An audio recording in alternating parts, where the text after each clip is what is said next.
live in a time where health has almost become a religion. We have healthy foods, we have healthy cooking channels, we have healthy products in every branch of the consumer industry. And beer consumption seems to decline because there's a preconception out there that beer is not healthy. But let me tell you something. Beer can be healthy under the right condition and if produced right. Let's take a look about what health benefits beer can have for you. What's up, beer lovers and future beer lovers? I'm Alice from Beer Leaking Good. I'm a beer sommelier based in Munich, Germany, and I'm here to teach you all things beer related. If you're excited about today's episode, because I surely am, I am into health, I have to admit, I am into health myself.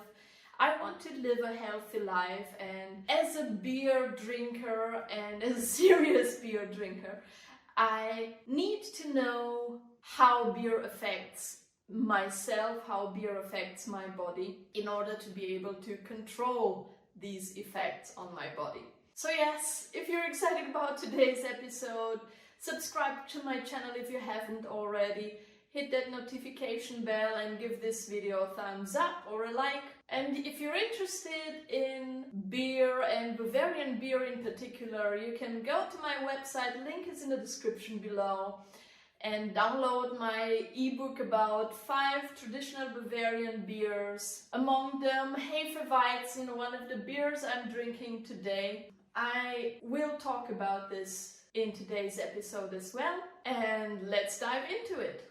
Most of us have heard the stories about monks surviving Lent only on beer, because during Lent monks weren't allowed to take any food, to eat any food, so they had to go around it, and the best possible way was to turn grain into something liquid, because they were allowed to drink liquids, of course. That's why they made this thick, heavy, highly alcoholic, nutrition-packed beer that they drank during Lent. So if monks were able to survive 6 weeks only on beer, then beer has to be healthy. So let's see what beer can do for your body and why it is considered a healthy beverage. And I'm just going to read you a list of health benefits. It's not my doing. There have been a lot of scientific studies around beer because, let's face it, industries want to justify the whole advertising about beer and selling these huge amounts of beer. And in order to have a clear conscience, there have been a lot of studies around beer, and big players like national health associations and so on have come up with these different benefits, health benefits that beer has, and they are scientifically proven, so they really exist. Let me just read it through, because I always forget a few of them. There are quite a few of them, so let me just read them to you. Beer can decrease the risk of kidney stones. It can prevent or diminish the risk of coronary disease or heart attack. So any heart disease, beer can prevent or diminish the risk of it. It can reduce the risk of prostate cancer in men or breast cancer in women. It can reduce the risk of stroke. It can reduce cholesterol. It can reduce the risk of atherosclerosis, that's thickening of the arteries. It can lower blood pressure, and it can also lead to a better brain health. These are not all the benefits, but that's the gist of it. Also, beer contains quite a few nutrients that our bodies can profit from, like protein, calcium, potassium, phosphorus, some B vitamins like B2, B6, and also a few calories depending on the alcohol content. And let me tell you about the downside of beer. All of these benefits you can profit from if you drink beer in moderation. What does that mean? Well, drinking a beer a day is said to have health benefits. Sometimes I ask myself, what is a beer? Is it a third of a liter like the small cans or the small bottles? Is it half of a liter like the normal sized Hefeweizen or traditional beers in Germany? You'll have the ounces on the side on the edited version of the video. Is it a pint? What is one beer? Also, if we consider the alcohol amount, is it a pale lager, a light beer that has less alcohol in it? Is it an imperial stout that can have up to 12-14%?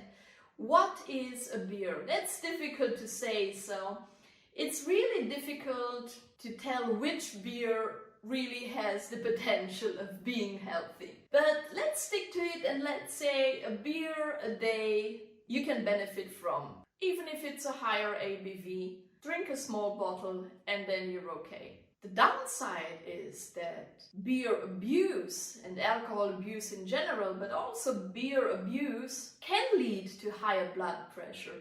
It can lead to coronary disease. So it can have exactly the opposite effect than drinking beer in moderation.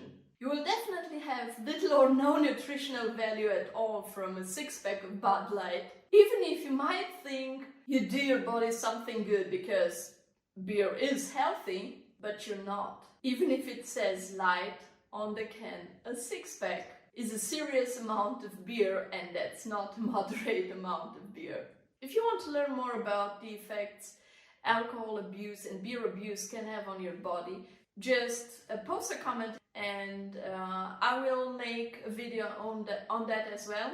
There's also a wonderful book called A Natural History of Beer that has a whole chapter on the topic. But as I said, I would gladly make a whole episode about the negative effects on our bodies and minds. But let me just tell you one thing. As a person living in Munich and as a person that has experienced the Oktoberfest quite a few times, I do visit it once in a while.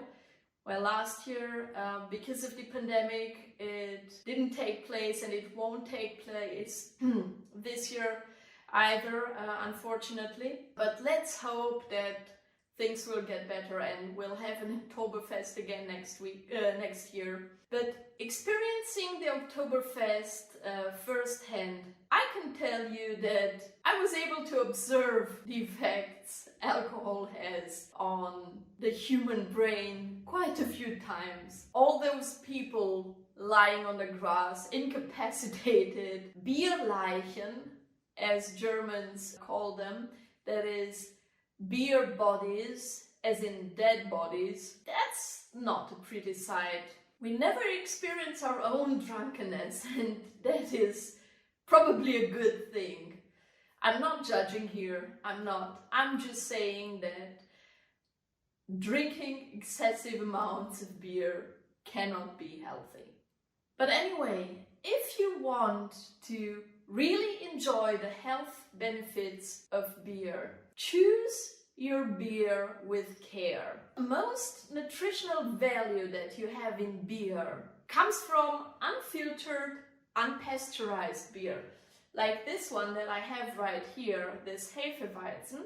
You see that is, maybe you see, I don't know if you can see that in the camera,